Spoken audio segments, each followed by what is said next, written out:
जय गुरुदेव। शक्तिपात कुंडलिनी महायोग भाग 21 से आगे। शक्तिपात एक आध्यात्मिक प्रक्रिया है जिसके द्वारा गुरु शिष्य में अपनी शक्ति का संचार करके उसकी आध्यात्मिक शक्ति को जगा देते हैं। आध्यात्मिक शक्ति और आधिभौतिक शक्ति में बड़ा भेद है, इसलिए आध्यात्मिक शक्ति का विज्ञान भी आधिभौतिक शक्तियों के विज्ञान से भिन्न होना स्वाभाविक है।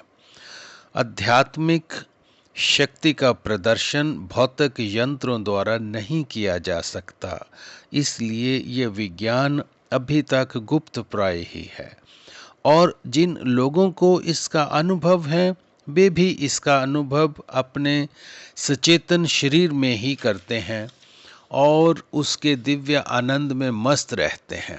इसलिए अथवा उक्त विज्ञान के अति सूक्ष्म होने से ना समझने के कारण वे लोग इससे होने वाले अनुभवों के वर्णन मात्र से ही संतोष मान लेना पर्याप्त समझ बैठते हैं।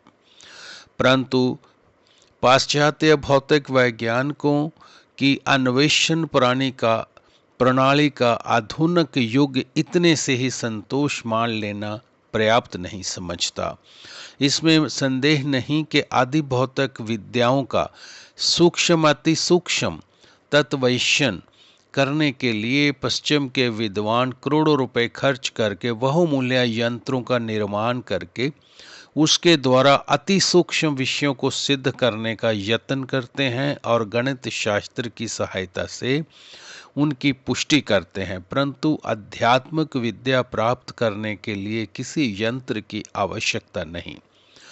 परमात्मा रचित सजीव मनुष्य देह ही यंत्र और प्रयोगशाला दोनों का काम देता है।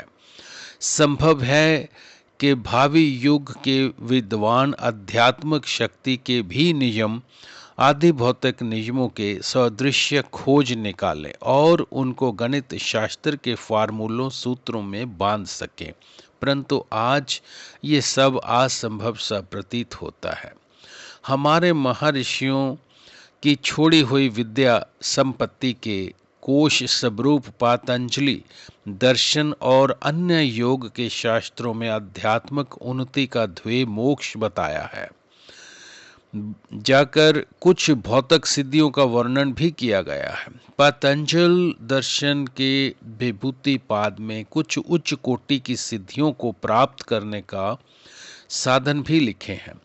उन पर वैज्ञानिक दृष्टि से विचार करने से मालूम होता है कि उनमें से हर एक सूत्र में एक अति गहन वैज्ञानिक रहस्य भरा हुआ है, परंतु उसको समझने के लिए पहले समाधि लगाने का अभ्यास होना अनिवार्य है। यहाँ पर शक्तिपात में गुरु अपने शिष्यों को जिस आध्यात्मिक शक्ति का संचार करता है वह शक्ति क्या और कैसी होती है, उसका स्वरूप क्या है और कहाँ और किस प्रकार उत्पन्न होती है, शिष्य में किस प्रकार गिराई जाती है और वह शरीर के बाहर कैसे आती जाती है, शिष्य के शरीर में प्रवेश करके क्या करती है, उसका विकास शरीर और मन में किस प्रकार होता है और मनुष्य को कैसे कैसे अनुभव होते हैं, उन अनुभवों के विकास का क्या कारण है और इन सब का अंतिम परिणाम क्या होता इत्यादि प्रश्नों का हम यहाँ विचार करने की चेष्टा मात्र करते हैं ताकि अभ्यास करने वाले तथा अन्य विद्वानों का ध्यान इस विज्ञान की ओर आकर्षित हो।